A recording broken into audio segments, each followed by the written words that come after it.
Do you still remember me? Struggling, single mom saw her first love at the airport, unaware he was the CEO, and the snowstorm had grounded flights across the region, and the airport buzzed with anxious energy. The departure boards were lit up with delays and cancellations. Lines stretched long and wide, filled with passengers gripping coffee cups and muttering into phones. The hum of frustration thickened the already cold air. Evelyn moved quickly through the crowd, her ponytail swaying as she dodged travelers. She wore the navy blue uniform of the janitorial crew, the neon safety vest slightly oversized on her slender frame. In her arms, 5-year-old Sophie clung tightly, her little pink dress peeking out beneath a puffy coat, her cheeks flushed with fever. Evelyn whispered softly into Sophie's ear, bouncing her gently while scanning the terminal for the nearest pharmacy kiosk. She needed children's fever medicine, and soon. The baby girl had been warm to the touch all morning, and now she was starting to shiver. Evelyn's arms ached from holding her, but she kept moving, weaving between scattered luggage and hurrying passengers. With her focus on the overhead sign pointing to the nearest service desk, Evelyn didn't see the man stepping out from a gateside lounge. She collided hard into him, the side of her cleaning cart scraping his briefcase. Sophie whimpered in her arms. "Oh my gosh, I'm so sorry," Evelyn began, her voice breathless. The man turned, tall and broad-shouldered, dressed immaculately in a charcoal gray suit. His expression was sharp, his eyes dark, calculating. He looked down at her, ready to offer some curt response, until something flickered across his face. Recognition. Just for a heartbeat. His eyes narrowed, then widened. His lips parted slightly, as if he might speak, but he didn't. He blinked, turned his gaze away, and started to walk past as though she were no one. Evelyn stood frozen, her breath caught in her chest. Adrian. The name left her lips barely louder than a whisper, but it was enough. He halted mid-step. He didn't turn around, not right away. Sophie stirred in Evelyn's arms, pressing her flushed cheek into her mother's shoulder. Evelyn adjusted her grip and took a small step forward.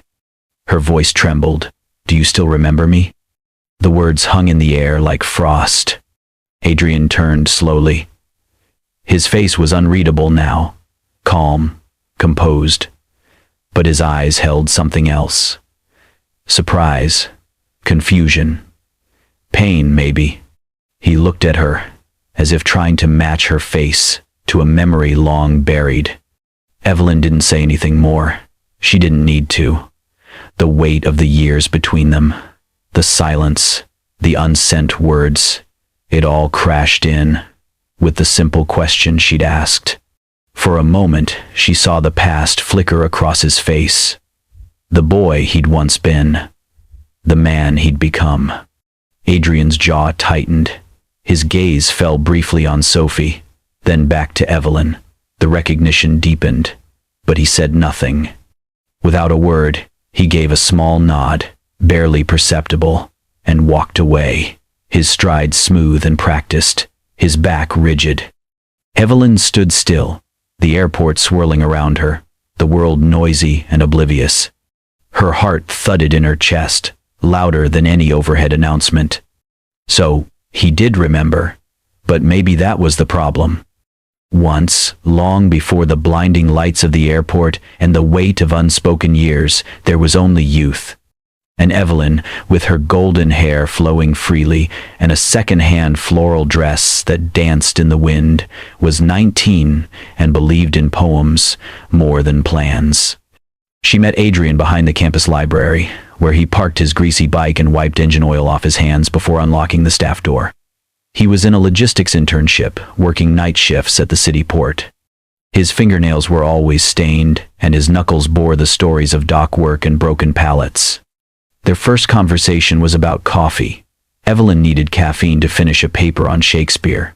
Adrian handed her a can of instant from his backpack, apologizing that it was cold.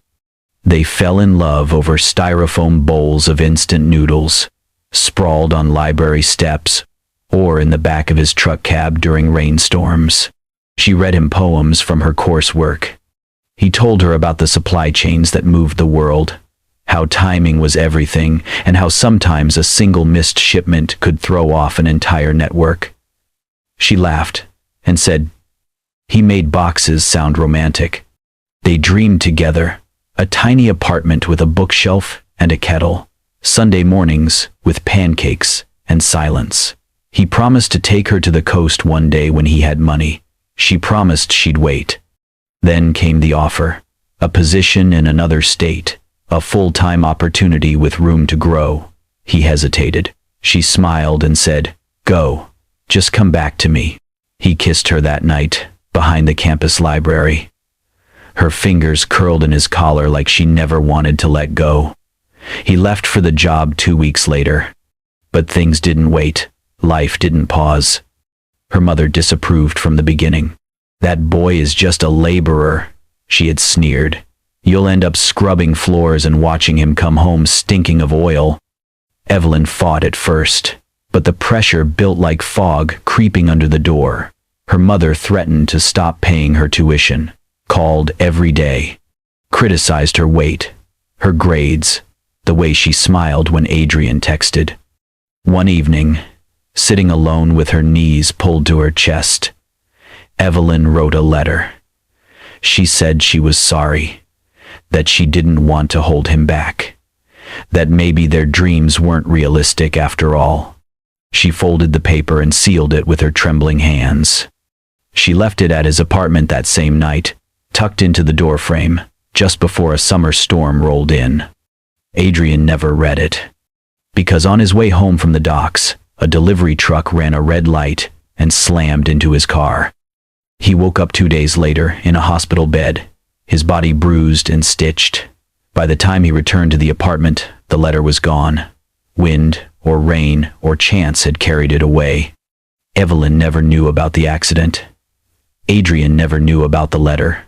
He thought she had simply walked away, and she thought he had read her goodbye and agreed.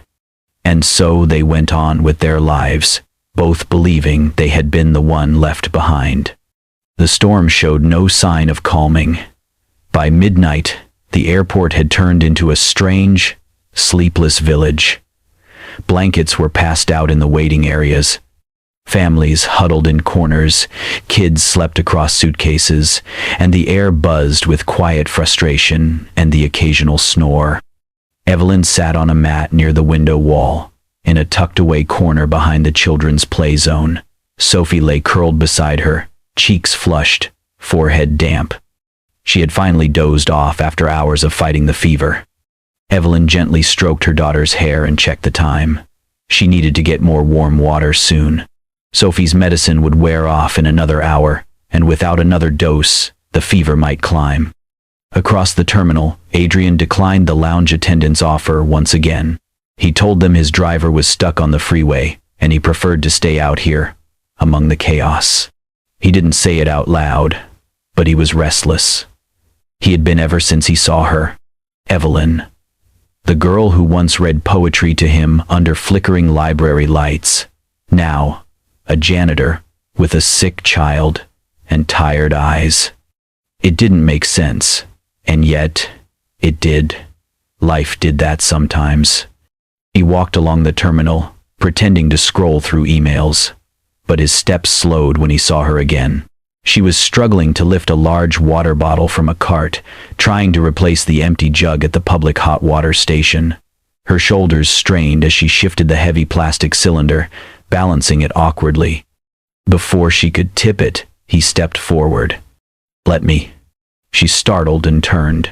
He didn't wait for a response, just reached out, lifted the bottle with ease, and secured it into the dispenser.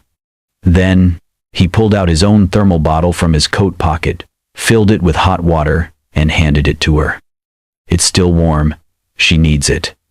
Evelyn blinked up at him, startled by the gesture. "You. Why would you?" He didn't meet her eyes. "No need to thank me.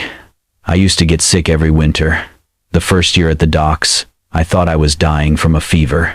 My supervisor gave me a mug of boiled water with salt, kept me alive through the shift." She held the bottle closer to her chest, unsure what to say. Adrian nodded once and turned to leave, but a soft voice behind them stopped him. Sophie stirred on the mat, rubbing her eyes. Her cheeks were flushed, but her voice was clear. "Mommy, is that the man from your old picture?" Evelyn froze. Her heart thudded as she turned slowly to face Adrian. He stopped walking. The question hovered like smoke between them. Adrian didn't turn around fully. He stood still, his back half turned, his shoulders tense. Then, after a pause, he looked over his shoulder. His eyes met Evelyn's, and something flickered in them. Recognition, conflict, memory. But he said nothing. Not yes. Not no. Only silence. And then he walked away, his footsteps fading into the hum of the terminal, leaving Evelyn clutching the bottle of warm water and the weight of everything unsaid. The storm outside continued its merciless rain. Inside, the airport remained suspended in limbo, neither day nor night, just waiting. Adrian sat alone near a darkened gate, the leather of the airport chair cool against his back. He had tried reading, emailing, even checking logistics reports from his team. Nothing worked. His thoughts circled back again and again to her face. And the child's voice. He rose, walking with no real direction. That's when he saw her. Evelyn was near the loading zone, dragging a large black trash bag toward a cleaning cart. Her face was pale in the cold fluorescent light. Her shoulders hunched, and one arm stretched awkwardly as she struggled to corral a line of runaway luggage carts with the other hand. A small form sat nearby, legs crossed on a folded blanket. Sophie, coughing softly, arms wrapped around her knees. Adrian paused. His instinct was to step forward, but he hesitated. Before he could decide, a man staggered out from the nearby airport bar, half a drink still sloshing in a plastic cup. He kicked one of the carts Evelyn was collecting. "Watch it," the man slurred. Evelyn stopped. "I'm sorry," she said quickly. "I'll move it." "You dented my suitcase," the man snapped, grabbing the handle of his rolling bag and inspecting it like it was made of glass. "What is wrong with you?" He stepped closer. Too close. Evelyn raised her hand, signaling peace, but the man slapped her arm away. "You people think you're invisible, cleaning up after others like rats." Sophie began to cry. "Stop," Evelyn said, holding her ground but clearly shaken. "I didn't. You're just some low class." A voice cut through the tension, low, but steel hard. "She is a top employee of this airport. If you say another word, I will call security." Everyone in the area turned. Adrian stood there, coat open, eyes sharp. The drunk man blinked at him, confused. Adrian took a step closer, his gaze never wavering. "Walk away." The man muttered something incoherent and shuffled off. The clatter of his suitcase wheels echoed down the hall. Adrian walked over and knelt beside Sophie. "Are you all right, sweetheart?" She nodded, wiping her eyes with the sleeve of her pink coat. He looked up at Evelyn. She hadn't moved. Her eyes were wide, stunned. "I'm sorry," he said softly. "I couldn't just watch." He stood, hesitated, then placed a light hand on her shoulder. The warmth of his touch made her blink. After a long silence, Evelyn said, "There's a quieter spot down that hallway, less people." They sat on a bench near the staff lockers, away from the noise. For a few seconds, no one spoke. Then she began. "I married someone not long after college. My mother thought it was best. He had money, a real job, not dreams." Adrian listened, hands folded.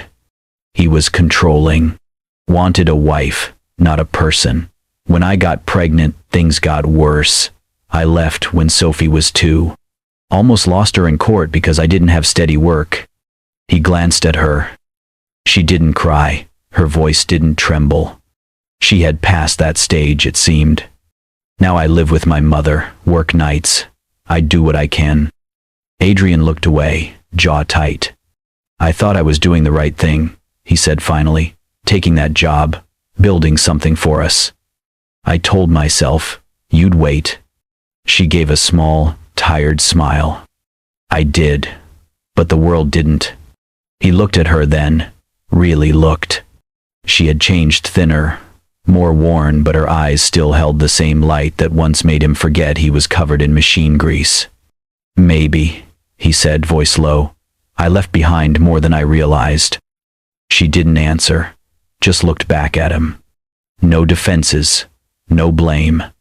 Only the shared understanding of two people who had once loved deeply and never really stopped. After that night at the airport, Adrian found it impossible to shake Evelyn from his thoughts.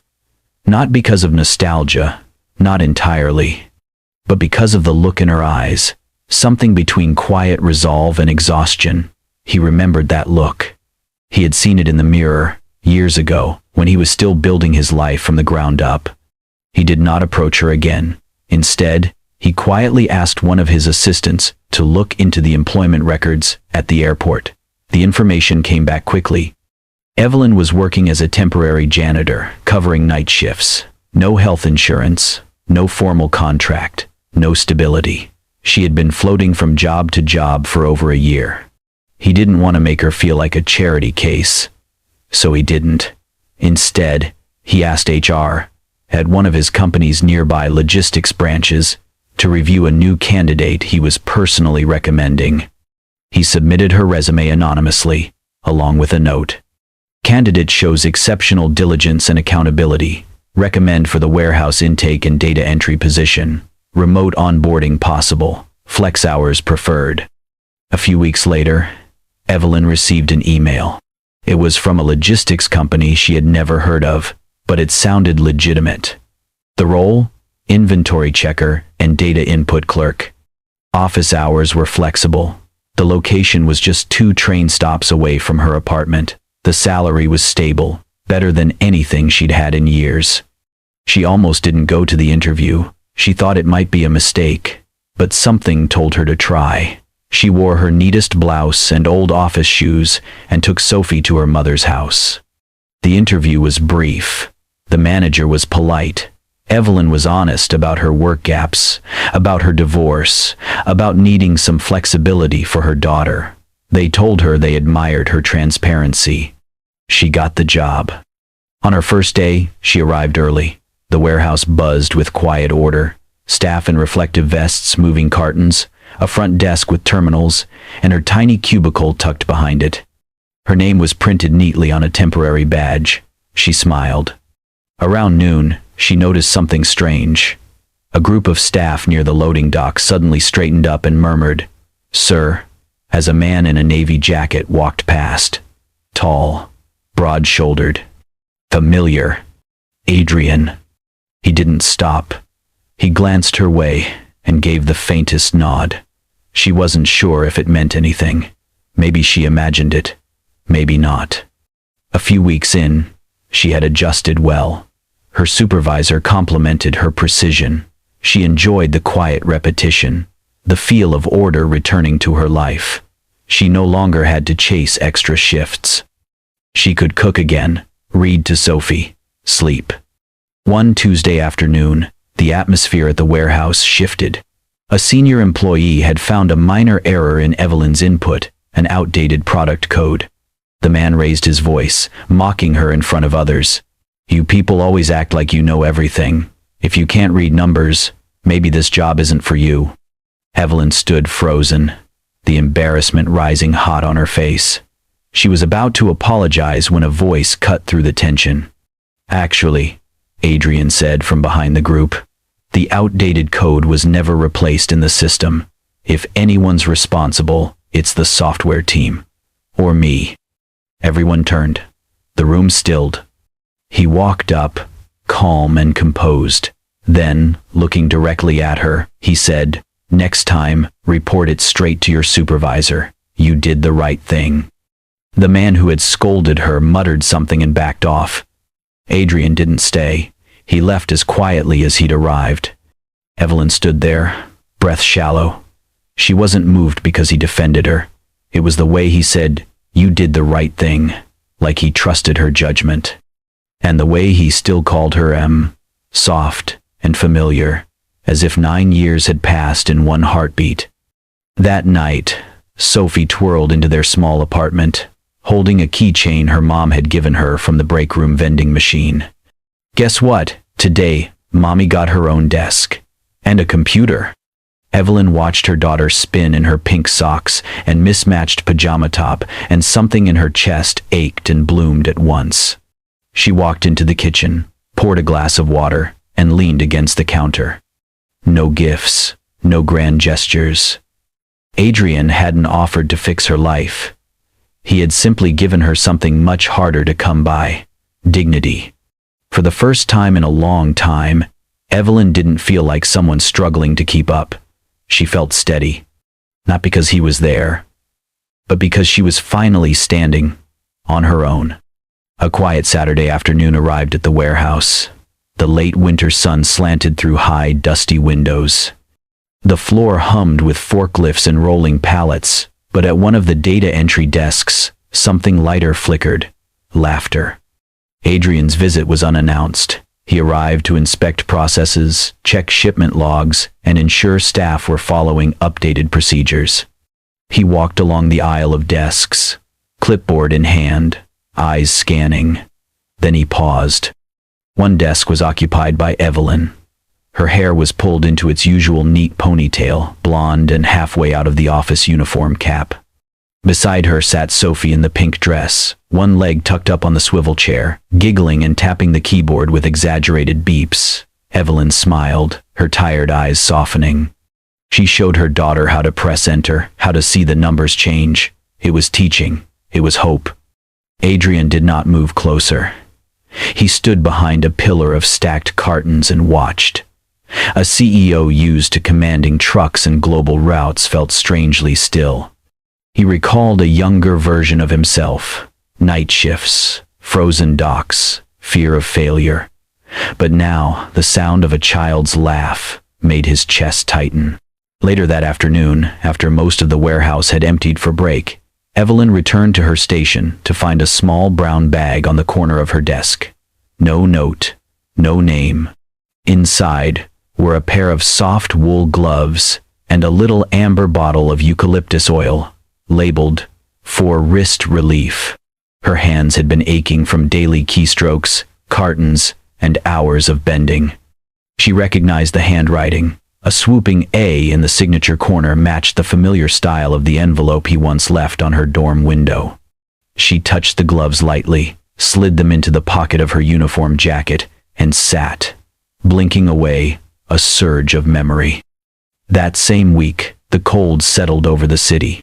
Evelyn stayed late again. Sophie was restless, hungry, and overtired. When she arrived home, boots creaking on the stairs to the apartment block, she discovered something tied to the banister. A plastic bag, gently swaying in the wind. Inside, warm containers of rice and soup, and wrapped in foil, grilled fish with rosemary and lemon, the recipe she used to make him when she struggled through her college days and he was scraping by at the docks. A sticky note stuck to the bag, read, "If you did not get a chance to eat tonight, I hope this dinner gives you some strength." No signature. She knelt in the stairwell, unopened container warm in her hand, Sophie's whimpers echoing. This was more than charity. It was memory. It was care. Adrian was saying something through action, not sympathy, not rescue, but presence. Evelyn sat in the dark stairwell for a long minute. She realized she was scared to let this in, to hope again. She did not want Sophie to be the anchor for a hope that might break. Days later, the warehouse faced an urgent backlog of shipments. The night shift arrived. Pallets clanked. Staff moved quickly. Evelyn and Adrian found themselves paired for the count, unexpectedly. The task required 2 people. During the rush, she misjudged a small carton's weight, and it slipped from her grip. Time slowed. The box spun mid-air. Adrian lunged, caught it, Set it down gently. He did not comment. He just looked at her. You're doing okay. She swallowed. And you're stronger than I thought. Her voice was soft, but firm, when she replied. Actually, there are nights, I'm not sure I'm strong, I'm just trying to survive. He nodded. No lecture. Just that look. Recognition. Respect. In that moment, the air between them shifted. The gap of years and unspoken regret seemed to make room for something quieter, but real. Evelyn looked away, felt a tear slide, and she quickly wiped it. She did not speak of gratitude. She did not expect confession. She simply let herself stand in a moment where she wasn't alone. Where someone knew and still cared. Adrian did not change who he was, but he let her see that the distance between them was no longer safety. It could be closeness. In that warehouse, under the harsh lights, with shipments and spreadsheets and late hours, two people who once loved, once lost, began to find one another again. Not with grand words, but with shared work, silent support, and a slow awakening of something better than fear. When caring is no longer a sin, it becomes a bridge, and tonight, they both stepped onto that bridge. After weeks of watching from the sidelines, Adrian realized he couldn't do it anymore. He had built walls around his life, brick by careful brick, but Evelyn had always been the one person who made them feel less like protection and more like prison. He wanted to step forward now, but he knew she might pull away if he did it too fast. So, he took a chance. He sent her an invitation to the 10-year anniversary gala of the company's local branch, the one where he would be giving the keynote speech. The email was formal, no added words. Just the time, the place, and a quiet hope tucked between the lines. Evelyn hesitated. She almost deleted it, but that evening, as she made dinner, Sophie clambered onto the counter and asked, "Are we going to see Mr. Adrian at his big party?" "We weren't planning to, honey. But I want to see him talk. He's the nice man you smile about when you think I'm not looking." Evelyn froze, spoon mid-stir, and that was that. On the night of the gala, Evelyn wore a sea-green dress she had kept from her university days. It didn't fit quite the same, but it still made her feel like someone worth noticing. Her blonde hair was tied up, simple and clean, as always. No makeup, just her. Sophie wore her favorite pink dress, and the little ribbon clip she had received anonymously on her last birthday. A note had come with it, unsigned, for the brightest star in the sky. The venue was grander than Evelyn expected. Glass walls, warm lights, laughter echoing through the lobby. She kept to the edge of the room, not looking for Adrian, though her heart clearly was. When the speeches began, the room dimmed, and Adrian stepped onto the stage. He looked calm, composed, sharp, in a tailored suit. He began by thanking the logistics crew, the warehouse team, the frontline staff, the hands that moved things the world never saw. "This company didn't grow because of the person in charge," he said, voice steady, "but because of the people who showed up every day, who did the right thing, even when no one was clapping." His gaze swept the crowd. Then it paused. "I used to believe success meant not looking back, but it turns out you can run far and still find your past waiting for you, stronger, braver, and more honest than you remembered." He looked straight at Evelyn. "And sometimes, it takes a decade to understand that the person you owe the most is the one who once taught you how to be kind." The room went quiet. Some clapped. Most just watched. After the event, as guests filtered out, Evelyn stood near the garden exit, her fingers nervously twisting the hem of her dress. Adrian walked up slowly, not rushing. He didn't say hello. He didn't ask how she was. He just placed a gentle hand on her shoulder and said, "I know I don't have the right to ask for the past, but if you'll let me, I'd like to be part of your present." She looked up at him. The lines around her eyes deepened with years, but her smile was just as soft as before. "We're not those students sharing instant noodles anymore," she said. "No," he agreed. But I still take my tea unsweetened. She laughed, then reached for his hand. No speeches, no promises. Just the simple truth of a touch. And the beginning of something they both thought they had lost for good. A while later, Evelyn finally stepped into a role she had only dared to imagine, warehouse floor manager at the logistics company. The pay was solid, the hours consistent, and it gave her enough confidence to rent a small apartment near Sophie's school. It wasn't grand. 2 bedrooms, a cozy living room, a window that looked out onto maple trees. But for Evelyn, it felt like a turning point. She decorated the space with second-hand finds. A soft sofa she found on sale, a small bookshelf stacked with children's books, and her own comfort novels. And Sophie's drawing of pink dresses and big smiles taped above the little desk in the corner.